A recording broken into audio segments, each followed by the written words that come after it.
Hello everybody and welcome to another video here on Philly Sports Network. Usually Mondays are for This Week in Philadelphia Sports, but there is one topic dominating the media right now and it's only right that we give that our full love and attention. Talking of which, new microphone. I've given all my love to this.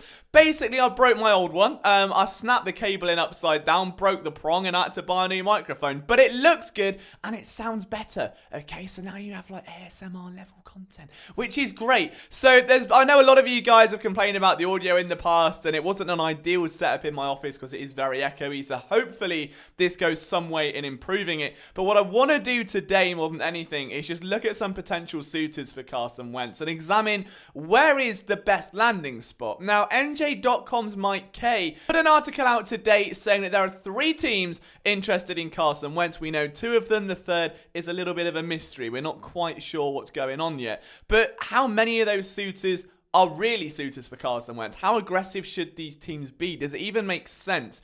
And I think it's only right that we start off at the bottom of the pile with teams like the New York Jets, who I understand there's a connection to Joe Douglas. You've also got yourself a quarterback already in the way of Sam Darnold. And I think that while he's not fantastic, and I think his ceiling may be limited, to get out of a cheap contract and take such a gamble on Carson Wentz in a team that is so clearly rebuilding right now would be silly. I understand they've got a lot of cap room. I understand this could be a transformative year for them, but do they really have the assets to capitalize on the Carson Wentz move, or would they just waste it away?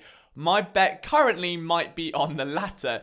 And I think Denver are in that same conversation. Now, the Broncos, for me, are a team that are fun. Like, they're a fun team. They went 5-11 last year in quite a resurgent division. Obviously, you've got the Chiefs, you've got Justin Herbert, and the Raiders were actually competitive. That wasn't great for a 5-11 team. But I think that with the quarterback issues that they had, with the injury problems they had, let's not forget, they pretty much had me starting at quarterback at one point last year.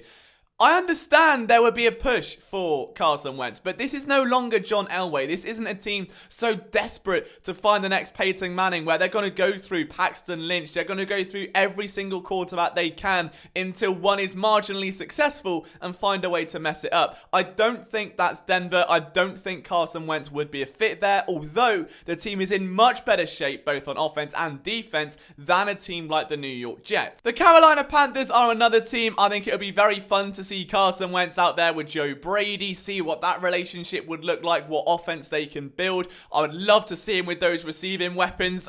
Christian McCaffrey bias. It is a little bit flustering, but at the end of the day, Teddy Bridgewater played serviceable at best. The Panthers aren't in a desperate situation where they need to get out and get away from Teddy Bridgewater. Could they leverage him in a trade for someone like Deshaun Watson? Absolutely. And if you've got to choose between Deshaun Watson and Carson Wentz, right now, the option is so blindingly obvious that Carson Wentz does not come into conversation. The issue with the Panthers going after Wentz is that Teddy Bridgewater was a better quarterback last year. The ceiling of Carson Wentz is a potential MVP. We know that. But what is his floor? One of the worst quarterbacks in the league. What is the floor of Teddy Bridgewater? Middle of the road. Now, apparently, they did offer Teddy Bridgewater and the number 8 overall pick to go and get Matt Stafford. Obviously, Stafford ends up with the Rams in a magnificent trade. What does that mean for Carson Wentz? Well, I think the value would be a lot less if they were going to call up and seriously inquire about Carson Wentz. Matt Stafford has proven he's one of the better arms in the league over a lasting period of time. We haven't seen that yet from Wentz on a consistent basis. Obviously, you go back to 2017, brilliant. 2018, he was forcing a lot. I think he was overexerting because the knee wasn't fully healed. 2019, I thought those last 4 games were excellent.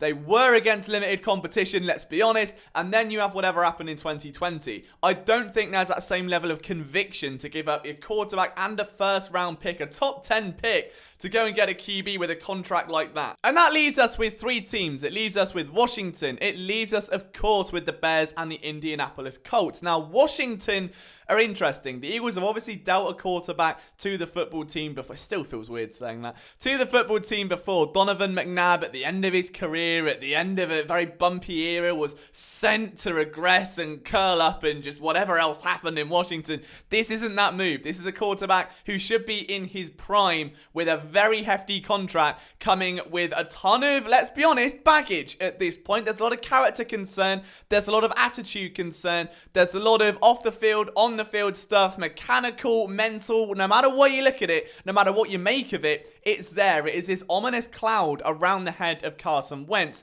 And you look at the Washington football team, what they dealt with last year with Dwayne Haskins, an endless quarterback carousel. I love that Alex Smith won Comeback Player of the Year. Is he going to be the guy leading forward? Is he more stable than Carson Wentz? You can certainly make that case. At the very least, it's a legitimate argument. Washington are in a position where they don't have to give up the farm to go and get Carson Wentz. I think their draft pick should be enough to at least leverage themselves into some playmakers. We know that offense is dangerous already. We know that defensive line is dangerous already. Would Carson Wentz be the guy to take them to that next level over the edge?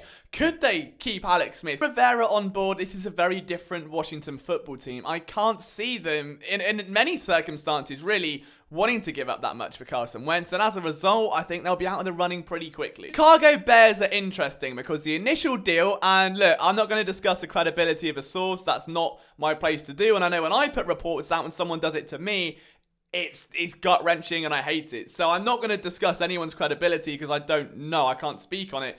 What I will say is the idea of trading for Tariq Cohen and Nick Foles is utterly stupid, and I don't think the Eagles should pursue that. For the Chicago Bears, who had Mitch Trubisky, who is still on their team, he's still contracted, okay?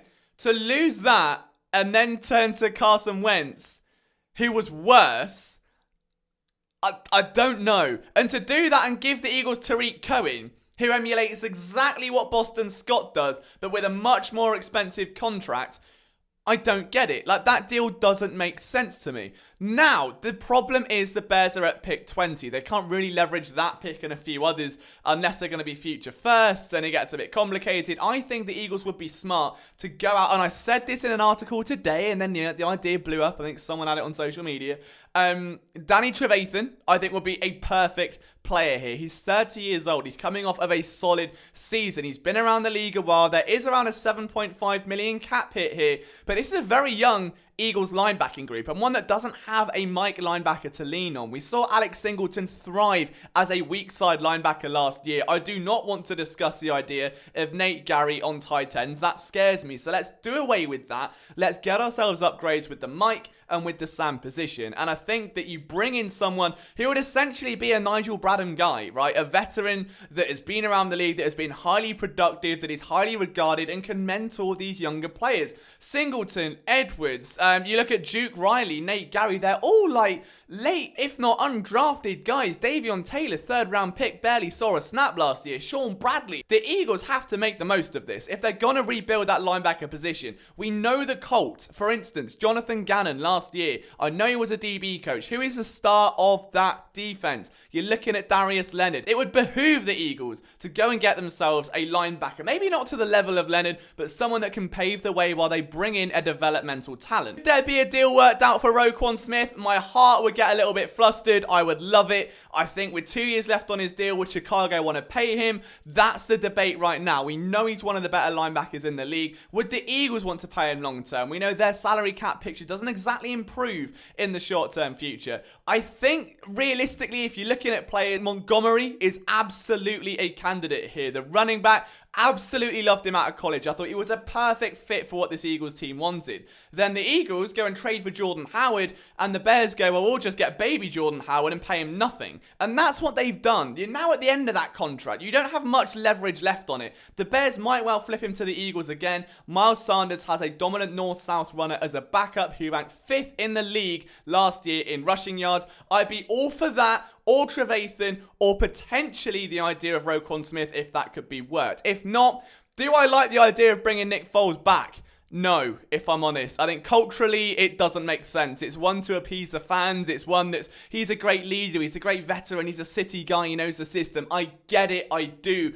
But this is a team that has really, really struggled now to walk this tightrope of losing the fans, of justifying their moves to a fan base who clearly understand the bigger picture isn't as pretty as the one they're painting. So to bring back Nick Foles, when there has been so much noise around Carson Wentz ever since he left the building, ever since Super Bowl 52, ever since that ACL tear, to put that weight on the shoulders of Jalen Hurts. If you are all in on Jalen Hurts, there may not be interior pressure. He may not ever be regarded as anything close to a starter, but it is unfair to put external pressure on Jalen Hurts. The last thing you want to do is rock the boat. I think a few veterans who have been around that team a while and have seen the Nick Foles effect may end up being rubbed the wrong way by it. Leads us to the Indianapolis Colts. It's the dream fit on paper, okay? You've got Frank Reich, the former offensive coordinator. They need a quarterback. They've got a ton of cap space and a few players who the Eagles may very, very well be interested in. Obviously, you have players like Nyheim Hines, who had a brilliant year. We know he's been that complementary piece to both Mac and Jonathan Taylor. He's a receiving option. Negates that Boston Scott effect, if not brings it significantly more upside against teams not named the New York Giants. I would be all for that. He is a free agent after 2021. I think that works in the Eagles' favour, and overall, just a brilliant schematic fit. Obviously, having played with Sirianni as well. There are other names, obviously. Players like Paris Campbell, who has fallen out of favour with the team, could well be on the chopping board right now. Love Rock Ya-Sin. We know Jonathan Gannon is a defensive coordinator, a former DBs coach. He's worked with Ya-Sin. He knows how good he can be. He's a former second-round pick. There's cheap leverage. That's your CB2 right there, opposite Darius Slay. That gets that job sorted. That puts Maddox back in the nickel. It means that you've now got a secondary to build around. Do you need safety help? Potentially long-term, potentially a veteran. Do you need linebackers? Yes. Do you need defensive linemen? Different debate, but it takes one of the key needs off the board. It gets your quarterback trouble off the books. It potentially stops you having to overpay and overcompensate for a team to take on that draft, to take on that contract. I think the Colts are probably the most likely suitor. I think the best value deal, though, if not for Rock Ya-Sin, is going to be in Chicago. I really do think that someone like Danny Trevathan, like Roquan Smith, could easily be the target now.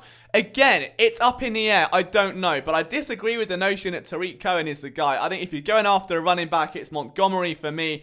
But if I'm making this trade, if I'm Howie Roseman and I'm trying to leverage these phones and I'm trying to work out who wants what, I want the Bears if I can get hold of Trevathan, if I can get hold of Smith, if I can get hold of Montgomery. Any of those three players, that's the deal for me. Maybe take the first round pick as well. Maybe give them a second or whatever it may be to make that work. If it's the Colts, I think Rock Ya-Sin is going to be the guy. If not, there are other receivers. Guys, again, like Paris Campbell, who would add to the room, but the Eagles have a ton of receivers as it is. I understand the desire to go and get a Jamar Chase or a Devonta Smith, but they've already got Jalen Reagor. That's going to be your Z receiver. You get Chase there, you get Devonta Smith there, whoever it may be, as your WR1, then you've just got Greg Ward in the slot. It's a much better position to be in. You don't want to add someone like Paris Campbell when you can get a Jamar Chase without giving up that pick. So I think if I'm the Eagles, I want to leverage that. I want to make sure I bring in the right wide receiver. I'm looking at Chase, I'm looking at Smith, and I want to bring in help across the roster